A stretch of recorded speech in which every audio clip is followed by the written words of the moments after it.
मध्य प्रदेश की राजनीति के दो सबसे बड़े चेहरे राज्यसभा में आमने सामने आ गए। एक तरफ लोगों के दिलों पर राज करने वाले दिग्विजय सिंह ने सवालों की बौछार की, तो दूसरी तरफ मध्य प्रदेश के मामा शिवराज सिंह चौहान एक एक कर सवालों के जवाब दिए। अब दोनों की राज्यसभा में हुई यह बहस सोशल मीडिया पर तेजी से वायरल हो रही है। राजनीति में एक दूसरे के प्रतिद्वंदी कहे जाने वाले दिग्विजय सिंह ने शिवराज सिंह चौहान से जितनी शालीनता के साथ सवाल पूछे, उतनी ही शिद्दत के साथ शिवराज जवाब देते नजर आए। और सीहोर, जहां से आप विधायक भी रहे और सांसद भी रहे, क्या कारण है कि आपने मूंग को उस किसी क्लस्टर में नहीं डाला? ये भी मेरे मित्र अच्छी तरह से जानते हैं कि मूंग की खरीदी की पारदर्शी व्यवस्था उनने नहीं, हमने ही बनाई थी। और पिछले साल भी माननीय सभापति महोदय, पिछले साल भी मूंग की रिकॉर्ड खरीदी अगर की है तो इसी एनडीए की सरकार ने मोदी जी के नेतृत्व में मध्य प्रदेश में करने का काम किया है। दरअसल राज्यसभा में मध्य प्रदेश में मूंग की खरीदी और उसे क्लस्टर में शामिल न किए जाने के मुद्दे पर जमकर बहस हुई।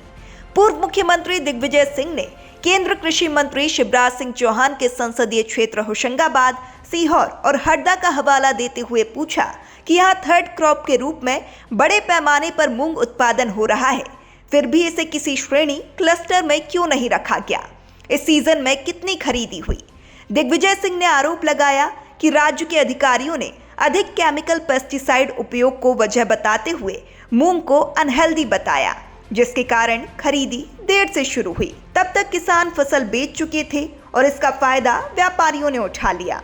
उन्होंने पूछा कि सरकार ने मूंग उत्पादक जिलों को क्लस्टर में क्यों नहीं जोड़ा।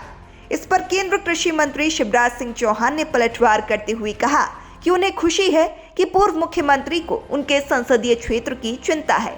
उन्होंने कहा कि कांग्रेस सरकार के समय दलहन उत्पादन कम था और एक ही फसल होती थी, जबकि वर्तमान सरकार की सिंचाई व्यवस्थाओं के कारण तीन फसलें संभव हुई हैं, जिनमें मूंग भी शामिल है।